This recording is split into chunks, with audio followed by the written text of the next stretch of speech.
Hi all. So in this video, we are going to see the introduction for writing a JSP program. So before getting into the basics of JSP program, let me first tell you the JSP architecture.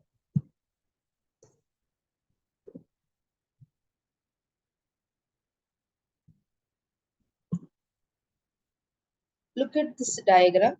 So the first step in the JSP architecture is like this is a client server architecture. The client will be sending the request to the server. So that is the first step. The browser request the server for some information.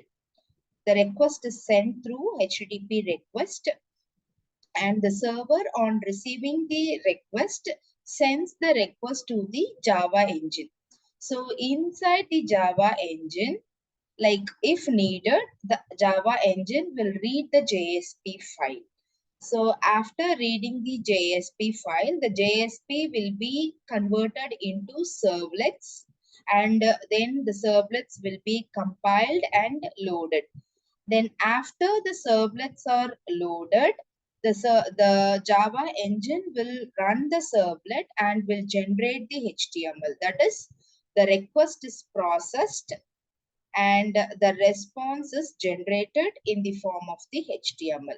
Then the Java engine sends back the HTML to the server, and finally the server responds to the client request. That is the last. This is how the JSP architecture works. Okay.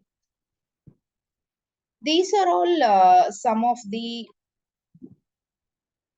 tags which you use in JSP.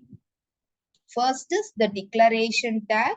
So whenever you wanted to declare some variables, you can mention with this syntax, note down the syntax.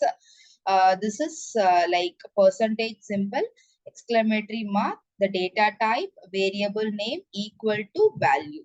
So all the PHP tags will start with the operator percentage symbol, then followed by the content, and it ends with the percentage symbol and the greater than symbol. Okay.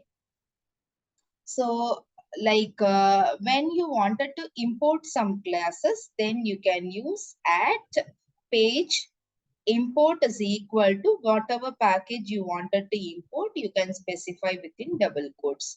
And whenever you wanted to insert a Java code, that is what we say it as scriptlet. You wanted to insert a Java code into the PHP, just like you can insert the Java codes here. Then whenever you wanted to include a regular expression, then it is equal to then whatever regular expression you wanted to do, that you can specify it here. And whenever you wanted to use an action, JSP colon use bean, the name and the class.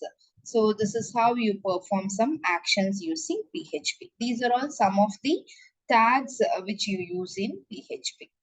So this video lecture, we will be discussing about how to create a function and perform some operations in JSP. Okay. So before getting into the program, let me first explain you what is a function. So like function is nothing but a group of statements put together, and that can be used repeatedly. Okay.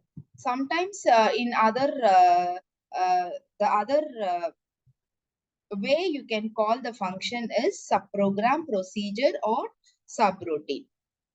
So functions are nothing but some logics put together. That is a group of statements put together, and it can be reused whenever needed. Okay. So these are all some of the advantages. The code can be reused, and it can be easy to understand and read, and it is easy to maintain. So whenever you wanted to make some changes, the code will be, the logics will be available at a single location instead of multiple locations, so that it is easier to maintain. These are all some of the advantages. Okay. So this is the syntax for a function. So in JSP, whenever you wanted to write a function, you have to use the keyword function. So this is a predefined keyword for creating a function, followed by the name of the function, and either you can have parameters, that's arguments you wanted to pass for the function separated by commas. Okay, so this is how you will be defining a function, followed by open parenthesis. So inside the parenthesis, you can write the logics. Here is a simple logic. Document.write is a method which is used to display the content on the browser. Okay, so this is the syntax for creating a function. Function is the keyword, followed by the function name and the parameters separated by comma. So here we have taken two parameters. One is head and other one is words. Okay, followed by the logic. So as I told you, the arguments will be separated by commas. Okay. So either you can pass the arguments, or you can also simply you can write a function without parameters as well. So generally, the functions are defined in the head section of the web pages. So this is one example for defining and calling the function. So here this is one example. We have written a function called pop-up with one parameter, a message, and this is the function call. This is the definition part, and this is the function call. So whenever you wanted to call a function, you have to give function name and the value you wanted to pass as a parameter. So I'm calling the function pop-up with a value with a message warning. So this message will be passed here, and in what is the logic I have written is window.alert message. So whenever you click on that particular, or whenever you call that particular function, it will display the message warning. So this is another example for addition of two numbers. I have written a function called add. So you can see here function is the keyword, add is the function name, and here we have one parameter, and whereas for the add you have two parameters, a and b separated by comma. So inside the function I have written the logic for addition of two numbers, and I have used a written statement. So like other programming languages, you can also written the values and you can print it in the document. Okay. So here sum is equal to add of 2 comma 4. I am calling the function with the two values. For a it is 2 and for b it is 4. And whenever the function is called, it will come here, the control will come here, it will execute the statement, and when it return C, the value is returned here and it is stored in the variable sum.